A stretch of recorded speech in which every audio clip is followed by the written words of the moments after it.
go to our guest, the Ohio Congressman Jim Renacci. That's quite a turnaround for Mr. Schumer, is it not? And what do you make of it? Well, Stuart, it sure is. But also in 2005 or 6, he voted for the wall. So again, Schumer seems to be changing his positions all the time.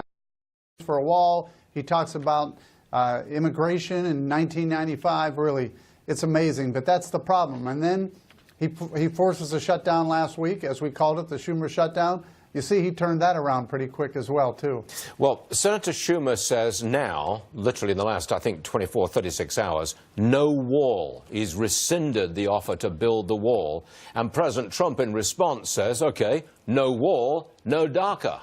Both sides digging in their heels, and it looks like President Trump is playing hardball here. In other words, no real progress. I mean, we could be back right where we started from within a few days.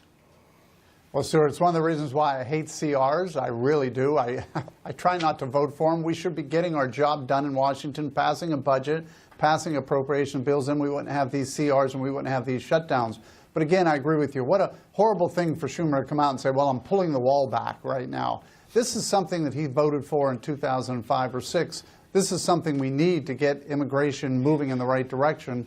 And this is something he's already negotiated. But again, it just shows you what a poor negotiator Senator Schumer is, because you don't come out this early and start pulling things back. But if he goes forward with this and again shuts down the government on behalf of illegals, he's got a problem all over again, especially with his moderate Senate Democrats who are up for re-election in November.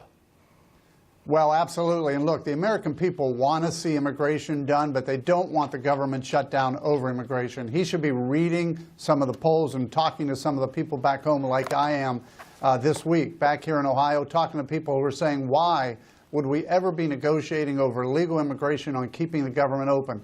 This is a budget issue. Let's keep the government open. Let's get our funding in place. And then let's get this policy in place, too, which needs to be done, immigration. I want to add to that. I saw a Harvard poll, or at least Harvard was part of the polling system, which said 68% of people do not like the lottery system in immigration.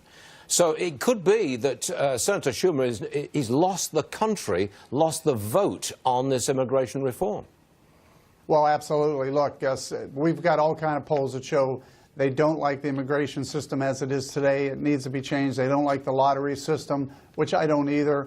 Look, chain migration is another issue we have to look at. All of these things. We have to protect our system. We have to protect our immigration system, and we have to simplify it as well, too. I am also a big believer that the process needs to be looked at as well. So you're comfortable going in front of voters in Ohio and saying, build the wall, end chain migration, end the lottery, and okay, some of the dreamers can stay. You're comfortable with that position in front of your voters in Ohio? I've said that all along. Now, when it comes to the dreamers, again, they don't get a clear path. We have to make sure, we have to look at what they've done, whether they've served in the military. There's a whole bunch of things I think we can add in there.